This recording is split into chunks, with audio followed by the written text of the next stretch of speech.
And we are officially live on YouTube as well. Hi, everyone. Hi, everyone who's joining us today. While we're waiting, while you were waiting, just type in the chat where you joined us from. Uh, and also, I want to introduce myself. My name is Alexandra, and I'm going to be your host today. This webinar is brought to you by Glorium Technologies. We are a digital transformation software development company, and maybe the next slide can show you that we have multiple locations around the globe. We have a lot of certifications, more than 16 years of experience, and a huge portfolio of previous summits and webinars on different topics. You can check it out on our site always. And we have two wonderful speakers today. But before I introduce them, I want to say that don't hesitate to ask your questions, to type in your questions in the chat, because at the end of this webinar, we'll have Q&A session, and you can get answers to the questions you might seek.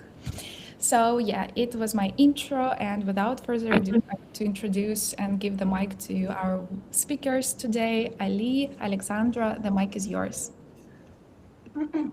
Thank you, Alexandra, for introduction. Guys, just to give you a bit of context, I'm delivery manager at Glorium Technologies, where I lead the business process automation department and also our internal automation initiatives. I've been working with ERP implementation since 2018, and during that time, I've had a chance to work with a wide range of systems from pretty niche, like a plan fix, for example, to more widely known platforms as Odoo and Microsoft Dynamics, both of them like little and big brothers like Business Central and 365 Finance and Operations. I also worked across different industries, from small retail companies to large logistics businesses and manufacturing companies. Um, Here I will stop and pass to Ali. Please introduce yourself and tell us why we need to listen to you today. Yeah. Hey everyone. You can call me Ali. I'm an automation team lead at Glorium Technologies, and basically what I do is helping companies stop doing things manually that they shouldn't be doing manually anymore, right? So we use a platform called Agent and work with the clients across wide range of industries, and so I have seen a lot of how this stuff plays out in the real world, and I will be coming back a bit later with more practical side of things, but for now I will hand it back to you, Alexandra. Thank you, Ali. So here you can see our agenda for today, but let's back to business. Let's start from ERP. As you understood, almost 8 years I'm working with different ERP systems, and one thing I can say for sure that my experience is that ERP systems, they are really good at what they are designed to do. Of course, they centralize processes, they create control, they handle transactions at scale. And I believe you will agree that every company operates in its own unique way, and every company tries to find this perfect match between ERP and their real operations. And this task is totally doable, process will look structured, etc., etc. But today we want to speak about this sensitive, pretty sensitive moment for companies when they start to grow, or maybe they test new markets, test their hypotheses. They moment when they need to stay flexible, they need to be fast. And at that particular moment, it becomes difficult to rely only on ERP alone. And that's why I have this slide that I have kind of uncomfortable truth for you, because ERP was supposed to eliminate your spreadsheets, right? But instead, it just made them a little bit more creative at that moment. Um, and indeed, I really understand you that opening spreadsheets, it's simply easier than customizing the entire system just to test hypotheses, etc., etc. And now I'm not saying that ERP systems, they don't work. Clearly, they do work. Businesses do find value, and they do see their ROI. But at that exact moment of growth, you need something else, right? You need the kind of a framework, how to proceed. When like a spreadsheets come back, you are no longer operating inside a single system, right? You're operating inside of, let's say, ecosystem, whether you design it or not. And at some point, complexity starts growing faster than the system can adapt. And the important part here is that is not failure of ERP system itself. It's a natural consequence of growth. Um, and what we can see, so what do companies actually do at this point? Let's go to another slide.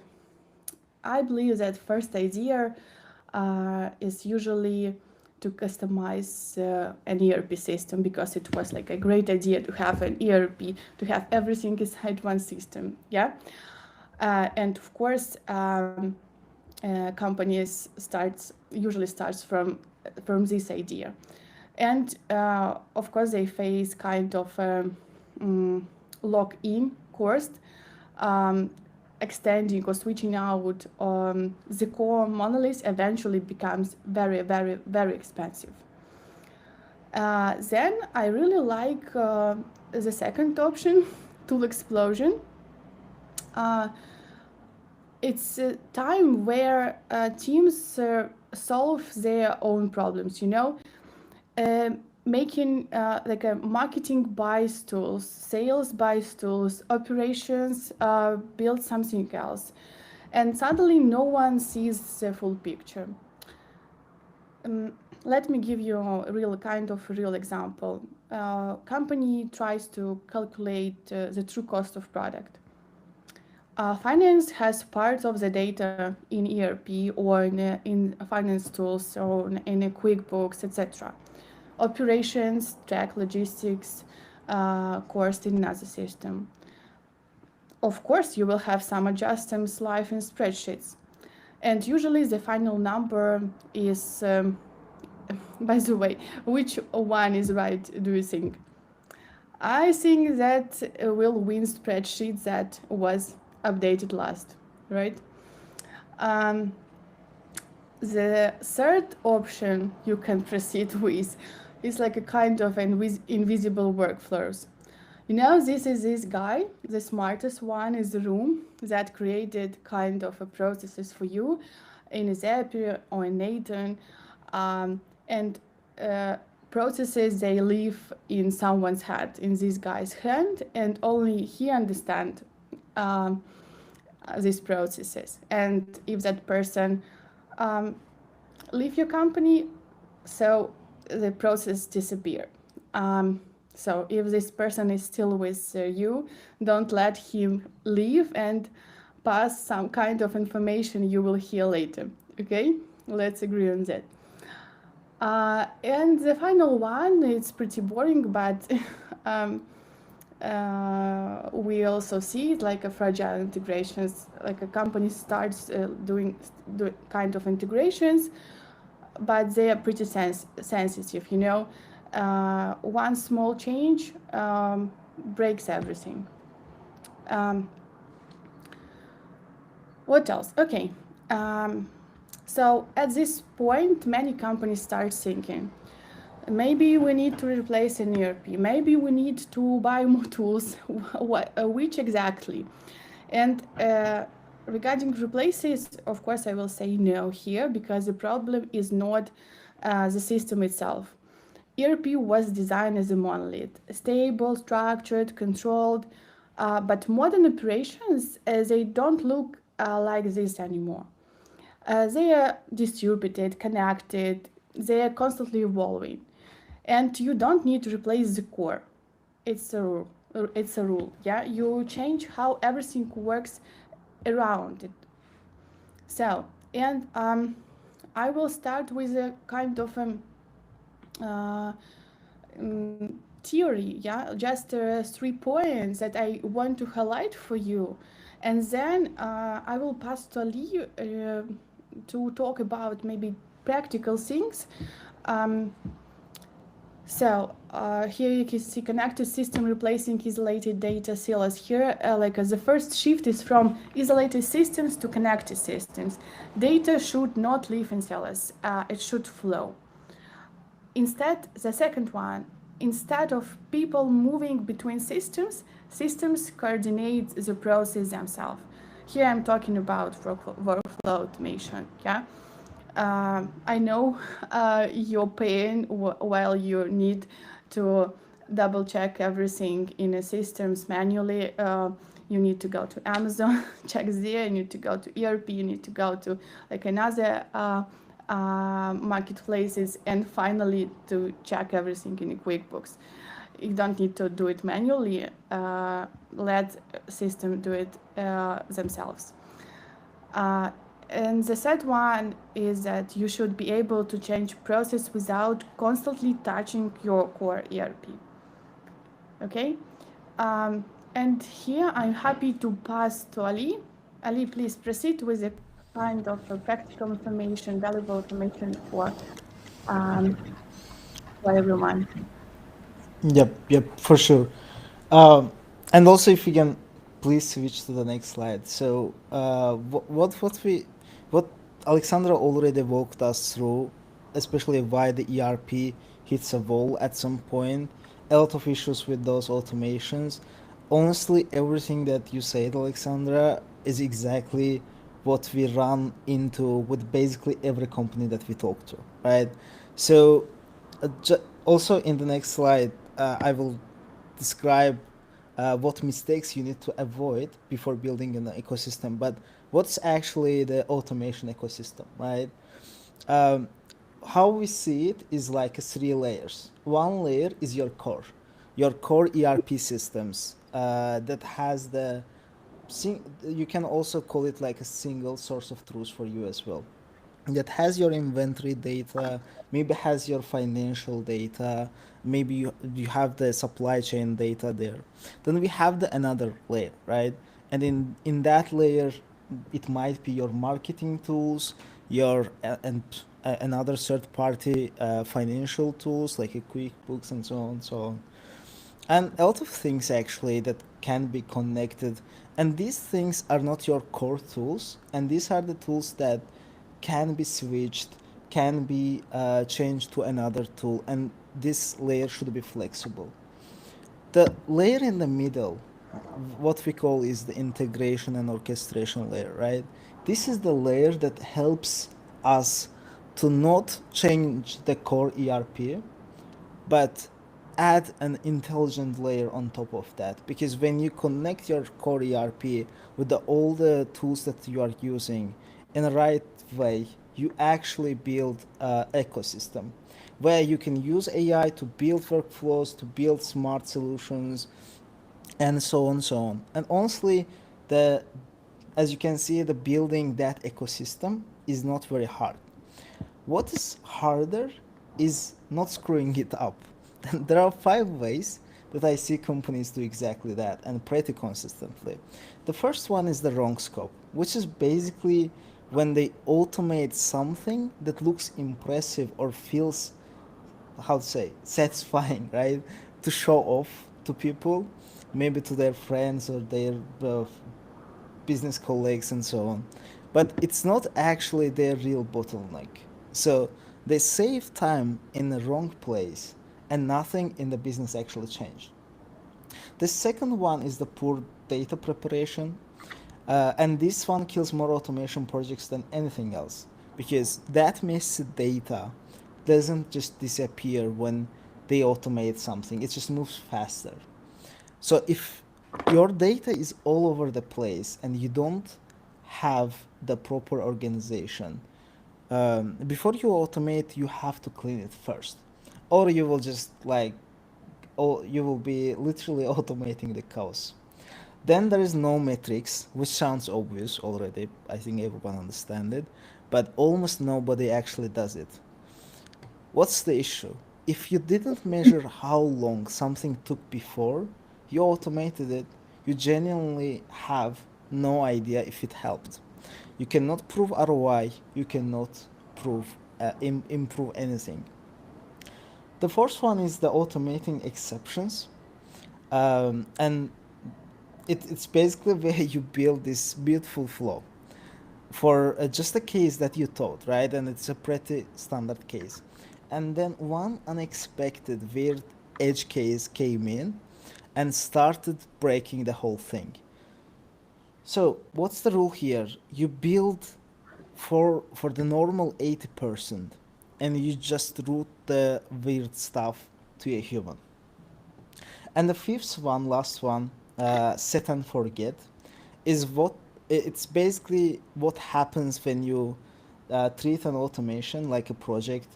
I believe like everyone, you can also say your comments in the chat, but if you have automation projects, they probably have an end date, which is a mistake. So you need to understand that this automation is not like a project with an end date, right? It's a ongoing and it needs that support.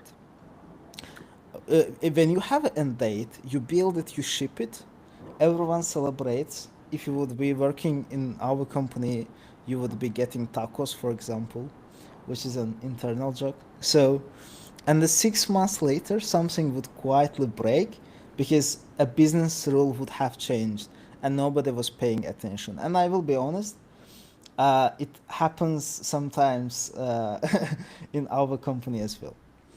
But how we avoid this, right? In the next slide, because we had. Please, Alexander. Maybe before we proceed, I just came to my mind, maybe we can share a kind of simple framework that we have in our company, yeah, Yeah. regarding metrics, yeah. I would say that uh, how we decide whether proceed or not with kind of automation. First, of course, we measure it, like literally how many days, hours it will solve us or something, yeah. If we can't measure it, we have the second options. What a new opportunity is this automation open for us? If we even can't answer this question, we prefer not to proceed with the automation itself. So you can use it. Yeah, of course. Like when we first started documenting all this stuff and putting that KPI, it was a bit overwhelming from our part as well. But now that we've worked through that, we actually see the real impact of that, and everyone in the company sees it as well, I think. So, from our side, how you avoid all of this? Because it's actually pretty simple. It is that you just start small. Like you pick one or two flaws that are causing you real pain right now. Not the most complex thing. Not the thing that looks best in a demonstration or in some like kind of the meetings. You just pick the flow that most mistakes are happening or most the time is being wasted, and you automate that one thing. You measure the before and after, as we just discussed. You prove the value before you try to go any wider, and because that proof is genuinely what gets you the trust and budget to do more as well. And then once you have that, you go back and revisit. You ask yourself what changed since you built this. What do you know now that you didn't know then? What does the business look like today versus 6 months ago?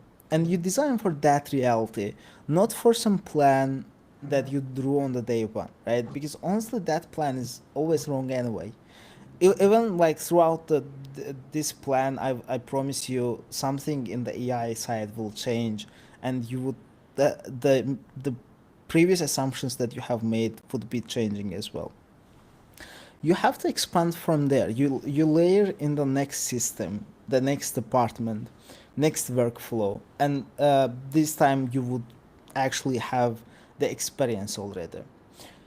But there is something that I really want to flag, and I have it in my next slide, because I don't think that even if we talked about that in the traps, we just mentioned it quickly, but This is something that people don't talk enough. This is what I call false confidence in automation. So basically, what happens is you build a workflow, it runs clearly, you don't see any errors, everything looks green on your dashboard, and you just kind of assume it's fine. But here's the thing, a system can be running perfectly from a technical standpoint and still be producing completely wrong outputs because the data drifted or because some assumption you made when you built this thing months ago is just not true anymore, and the system has no idea, it just keeps running. So for example, let me give you a simple example, right? Imagine a company automates their pricing or discount logic. The system works great, orders are processed automatically, discounts are applied, nobody has to touch anything manually. But the assumptions behind the model are outdated. Like supplier costs went up or customer acquisition costs changed, and nobody went back and updated the logic. So for months, the system just keeps selling at a lower margin that it should be. And everything looks totally fine on the surface. Orders are flowing, revenue is coming in, but profitability is just quietly going down. And the scary part is like you you you don't see anything broke, you don't see any alert, you don't see any errors. You feel it when you look at your bank account a couple months later. So this is really why you need to build that active checks into the system, like regularly validating what the automation is actually outputting against what's really happening in the business, and making sure someone owns that outcome, not just the process. So let me walk you through from the couple of examples from our company, from our clients, just the three main real examples, because this is where it stops being theory or abstract and becomes something that you can actually picture. So the first one is a client of ours. It's an industrial B2B tooling company. And when we first sat down with them, like they showed us like every client interaction of theirs was manual. A client would email them asking about the stock availability, and someone literally would stop what they are doing, would go to check and reply. A client sends a competitor part number asking if there's an equivalent, and someone spends like a 30 minute digging through the spreadsheets, especially spreadsheets from the cross reference, right? The quote request would go back and forth for days. And look, when the company was smaller, this was totally fine. It worked. It was actually kind of personal, and it might even feel premium for some clients and nice. But they tried to grow, right? They were scaling, and that same process that used to work became the limit, became the ceiling that was stopping them from growing further.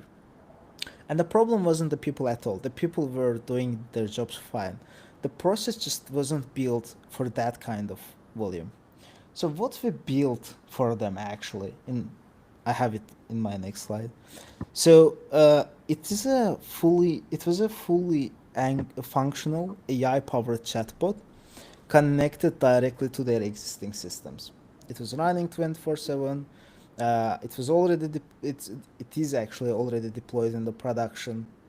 And what happens is that there is the couple components, right?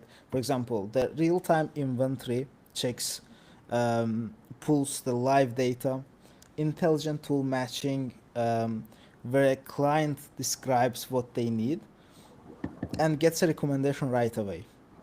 So there is competitive crossover where you give it a competitor's part number and get the alternative or equivalent back instantly. So there's order status. Clients write to chatbot about the order status, and they just get instant information about it.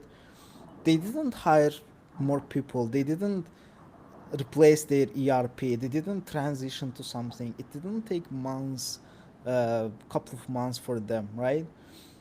What they did is they worked with us first of all, and we helped them build a system that doesn't need to sleep. And the reason it actually worked, you can see it in my next slide. Um, Also, this there's something that I need to say, right? Because we need to be honest. Most AI chatbot projects fail. Like genuinely, most of them fail, and it's because the difference that ours was successful is because we didn't start with the AI. We started with the architecture, all the data, the inventory, the catalog, the order history, all of it stayed exactly in the ERP system, in their existing ERP system. We just connected to it directly in real time. So the AI was always working with the current trusted data, not some sync file from last night or last Friday. And every single output had a human owner as well. So they weren't just left entirely to the model. The connectors came first, and only once the foundation was actually solid, we did add the intelligence layer on the top. So AI wasn't the strategy, it was the reward for them for getting their architecture right. And this is what I said about the ecosystem. So we use that same integration orchestration layer to add more intelligence. In the second example, and this is interesting because I believe a lot of e-commerce businesses are still out there and they are checking this AI development and they try to see how they can integrate it to their current workflow. And this is example from a general store. They got over 6,000 products in their catalog, and the challenge here wasn't really having the too many products, because if you look at it from a different perspective, that's a competitive advantage if you can, of course, surface them well.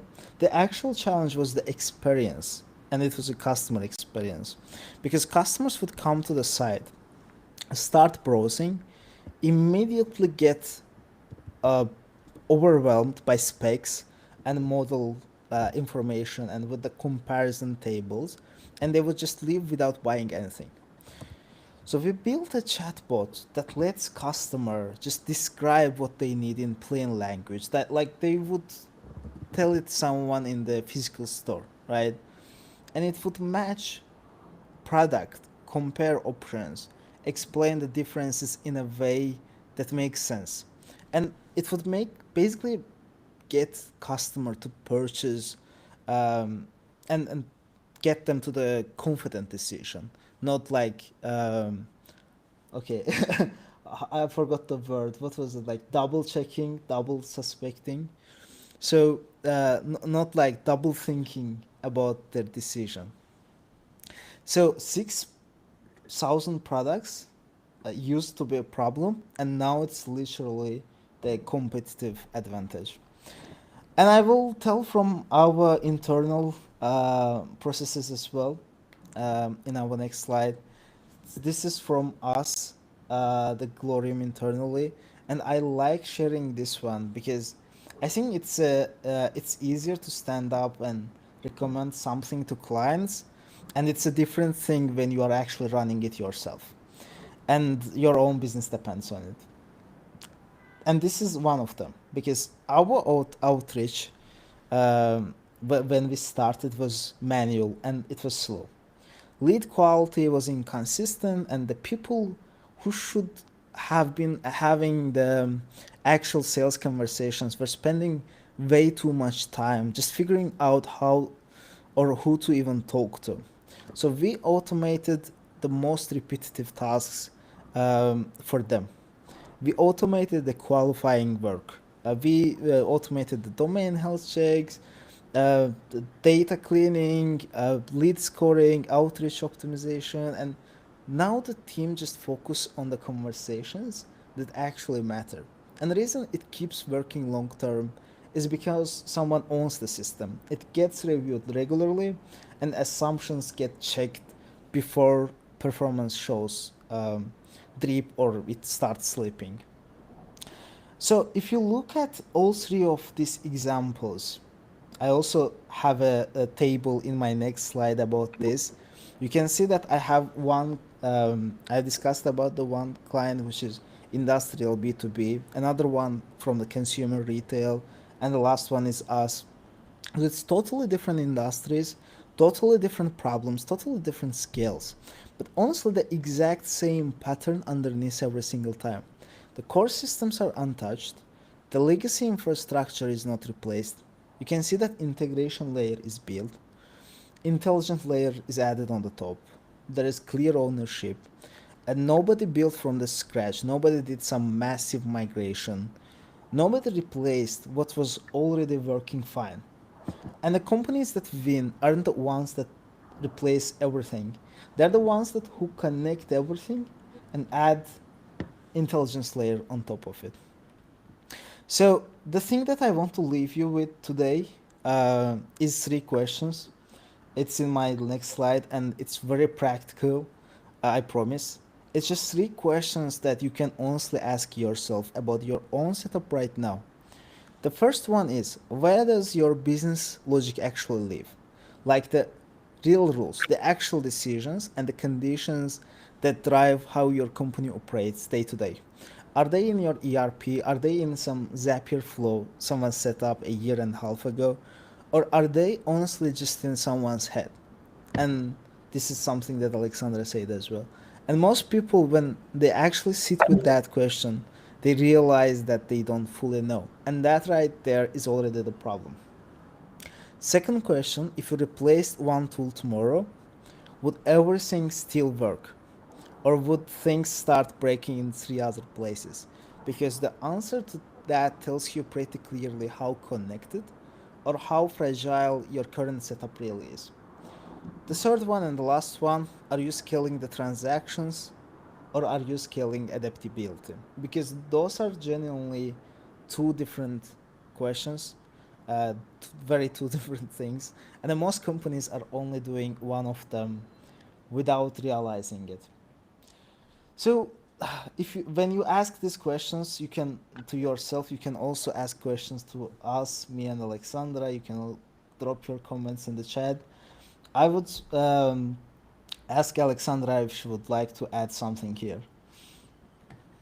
Thank you. I totally agree with everything, and I believe that if there is one thing to take away from this webinar is that you don't like outgrow ERP, you outgrow single system thinking. And of course, if you are in this exact moment, you want to grow, you want to test something, you need kind of a help, navigation, etc. We would be happy, really happy to continue the conversation. And I believe right now we are open to any questions, if any, of course. Alexandra, are you here?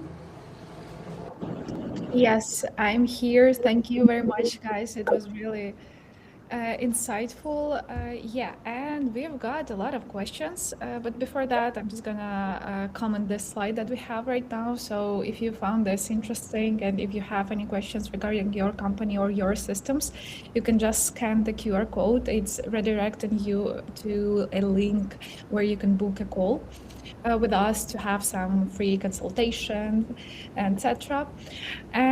But so this screen stays, and also I'm sending a link to chat for Calendly. But right now we've got a lot of questions throughout the session, so I'm just gonna read them out loud, and you guys could answer. So, is it possible to start small without a budget? Who wants to take this one? Is it possible to start small? You need to start small. I mean, let me step in. Sorry, Ali. Here. Yeah, so first of all, in most cases, we suggest to start small. Yeah, and you will have your workable prototype running in just a few days, etc. But the most important thing here is to do your homework before. Yeah, before you start, you need to do all these boring things that Ali mentioned: prepare your data, measure, automate rules, note edge cases, to have a no owner for your automations. It's really important, and it really works. And every client we start working with, we suggest to start small. invest small and then to measure the result. And um, and so we see that this framework really works. Yeah, can I add a very small thing on top of that? Also, Or like if you are starting with a small budget to test things, you can use Cogni Agent. And if you sign up right now, I will give you another insider tip. You will get your first workflow with the help for free. So I'm not trying to sell, I'm just saying it right here. So if you sign up, you can get start actually small without budget. Great, thank you guys. And the next question is, I think that's pretty interesting one. So maybe you guys have some suggestions on how to scale human validation as flow grows. Yep, I can jump on this one. So the human validation part is really important, and whenever we build the workflows, we add this node. People who are familiar will definitely understand it. Yeah, which is like human validation node. So you are expecting an approval from someone, and there are a lot of ways to do it, honestly, and you can do it by the Slack approvals, you can do it from the dashboard, a lot of ways. But you just make sure that you do it. Because, like, without it, that's what we said about the false confidence, right? You can face that issue. And when you increase your flow, you just look at the specific parts of the flow. I don't suggest like adding human validation to every part possible.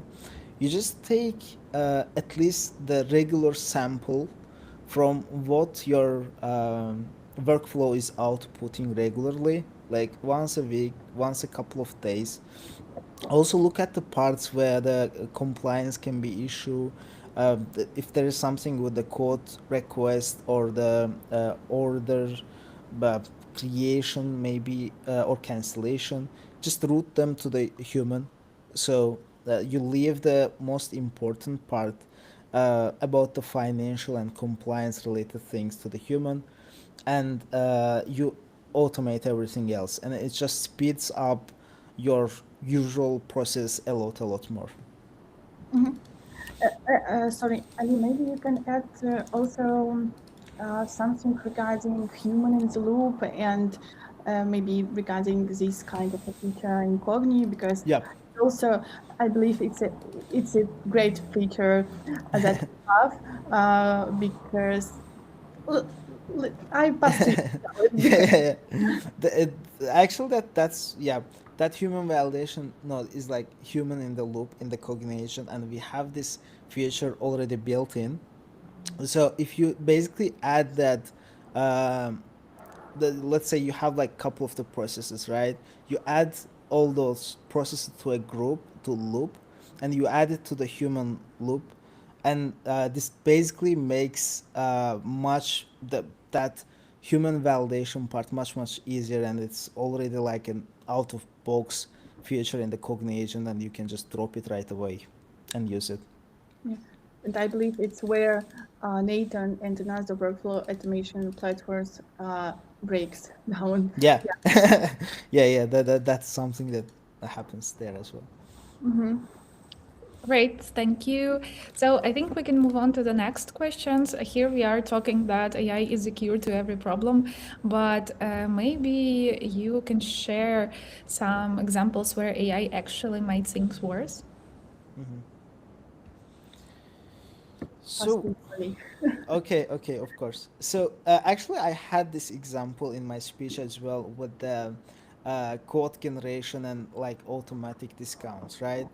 But it it's also about the previous question about the human validation. So if you go back to those things, I can tell the couple of things that we made on our side internally. So for example, the one thing that mistake that we did when we tried to automate the lead categorization, right? Because like every lead had to get a different kind of the emails. We actually, when we made those assumptions, the business strategy changed a bit.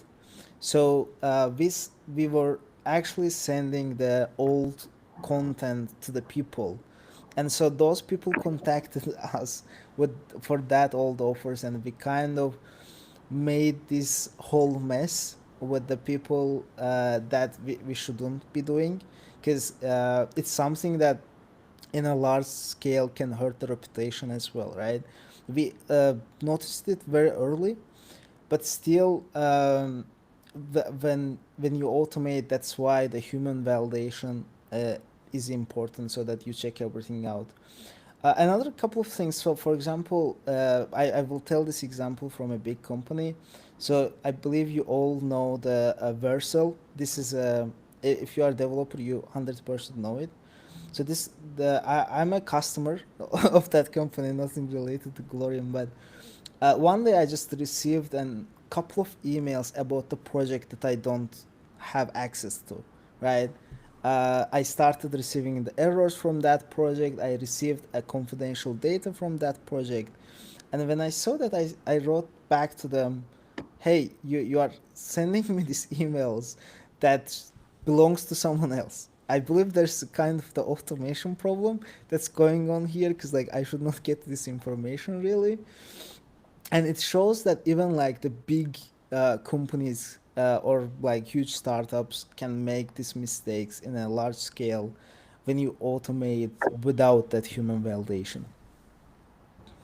Well, thank you, Ali. I think that's a pretty common issue. I don't know, drop a chat if you whether you've got some emails that's not exactly supposed to be get by you. Wow, but thank you. And honestly, I feel like we have that webinar slash podcast format right now. We could because we can move on to the next question. So I think it's dedicated to one of the examples that you guys were talking about earlier, because I don't know which system exactly is means, but that comment, but can the system handle complex or custom product requests? Yeah, I can jump into this question. So it really depends on how you build that system, right? So in the Cogni agent, we have this the knowledge base. So whenever when we have this like the big product data, we can compress that data and have it in the knowledge base, so that the actors can use the custom tools that can search that knowledge base and provide that information to the LLM actor, and can be used for responding to the customer queries, right, in the chat. And we did test this with this client, e-commerce client as well. The client was using the big commerce, for example, and they had like over 6,000 product there. And it's working pretty fine. And we do have we also know that like when sometimes there's big data and some stuff, there can be a AI hallucination, but Cogniagent avoids it very well using these LLM actors and custom tools, which is basically the trend nowadays. And Cogniagent has it out of box. I look like a Cogniagent salesman right now, but I use the Cogniagent for this project, so that's why I have to refer from there. Yeah, and maybe let me add something here. That in general, of course, we start from automating rules, not like edge cases, as Ali previously said.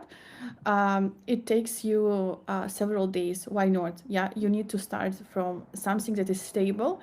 Then you can proceed with the flexible rules for edge cases, and then the system will learn from previous requests, and you will have more and more rules, not edge cases, you know. So but you need to start from something. Great, thank you guys. We don't have a lot of time left, but we have a few more questions to be asked, so we can like do a quick run of them on them. So maybe you can also tell how often should automation be monitored or checked. So from my side, I would say like take a regular sample from the automations, look at the execution history. Let's say the couple of days. It really depends on how many workflows you have it.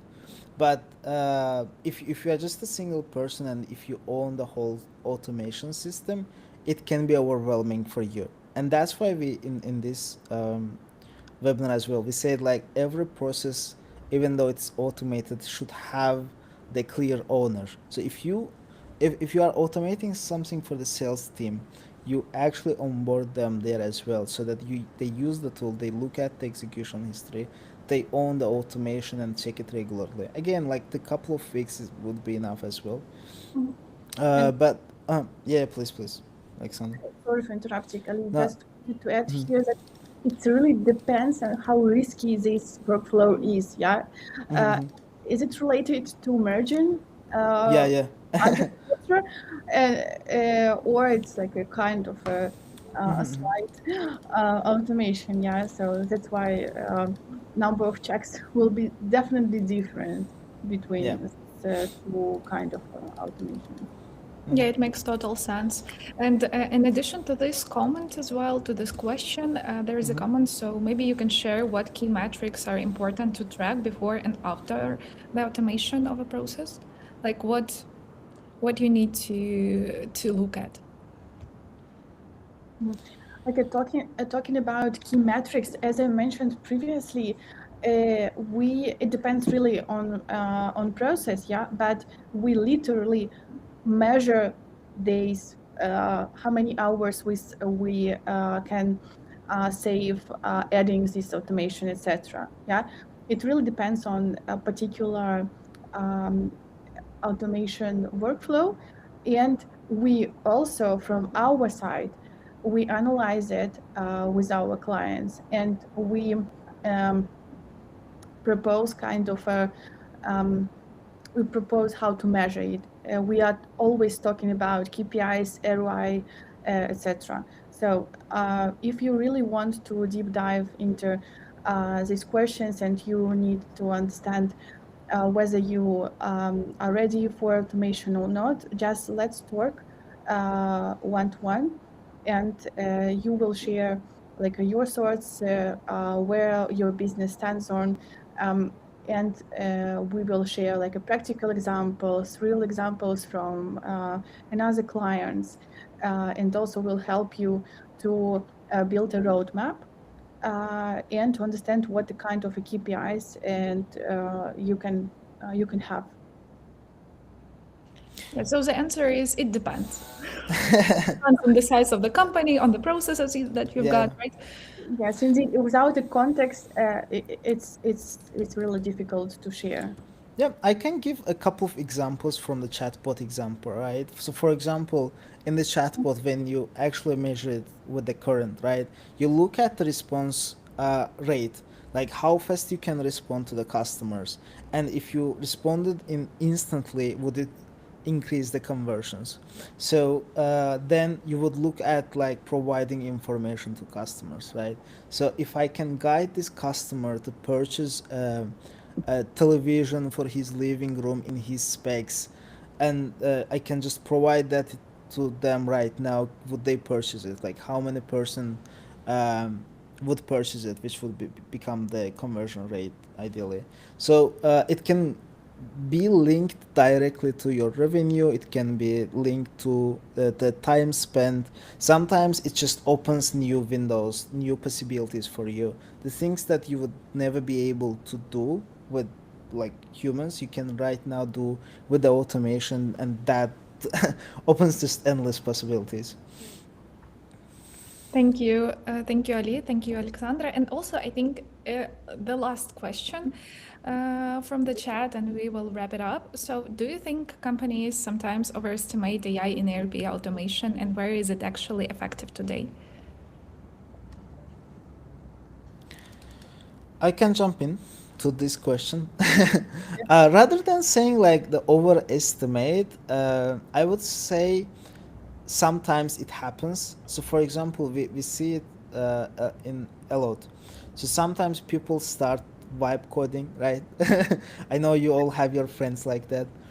Sometimes people do some kind of simple workflows and so on, and they do it very quickly, and it gives that false confidence. It gives that thinking that you can just do anything with the AI and you can automate the processes, you can create your another revenue channel just from this.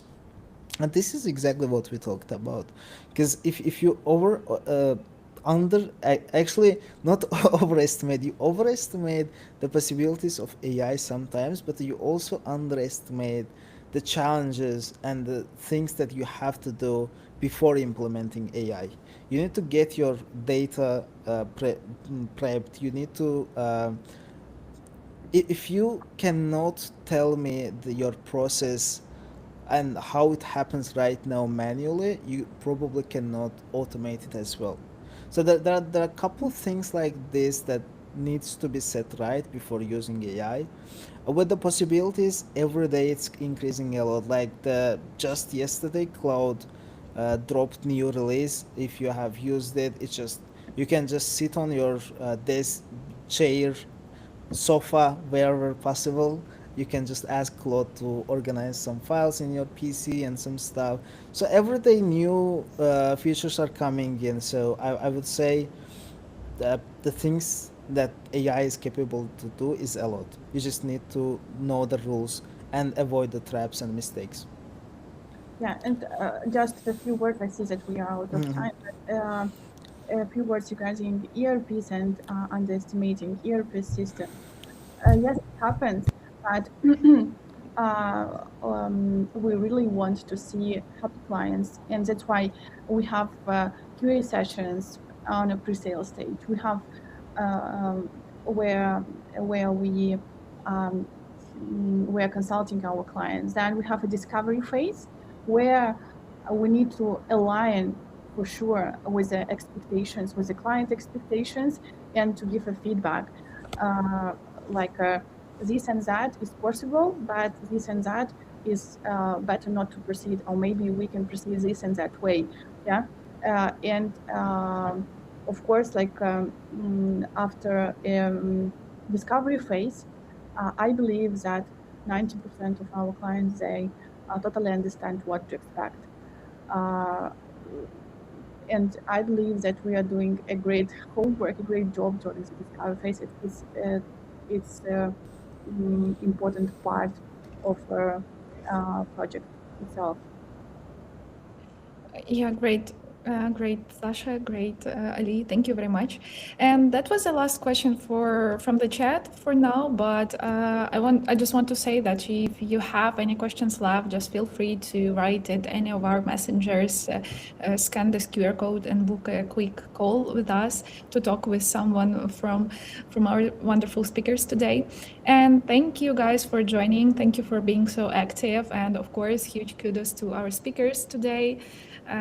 Don't forget to subscribe. Just don't miss the latest videos and webinars from our company. And also, if you have any questions or if you have any ideas on what we should to talk about, so also drop them in the comments, and maybe we'll have a webinar or a summit or a panel discussion dedicated to specifically to that topic for you. Thank you, everyone, and have a great day. Yes, see you. Bye bye. Bye bye. You have a great rest of the day. Bye. And just a sec, I'm ending.